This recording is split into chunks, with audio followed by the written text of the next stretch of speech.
আসসালামু আলাইকুম ওরহমতুল্লাহ। নতুনভাবে ঈমান আনার সঠিক সহিশুদ্ধ পদ্ধতি হলো বিশুদ্ধ পদ্ধতি হলো কৃত পাপের জন্য অনুতপ্ত হওয়া।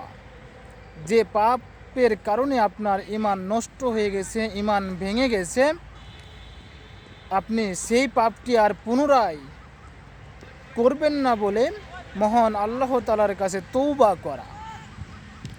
তাহলে আপনার ঈমান নতুনভাবে আনতে পারবেন যে আমি আর এই গুনাহটি, এই পাপ কাজটি আমি করব না। আমি আল্লাহ ভুল ক্রমে আমার এই পাপটি হয়ে গেছে, আমি এখন এই পাপটি করব না। আল্লাহ আপনি আমাকে ক্ষমা করে দিন, মাফ করে দিন, আমি তওবা করতেছি। সেই কৃত পাপের জন্য অনুতপ্ত হওয়া, ইনশাল্লাহ আপনার ঈমান নতুন হয়ে যাবে।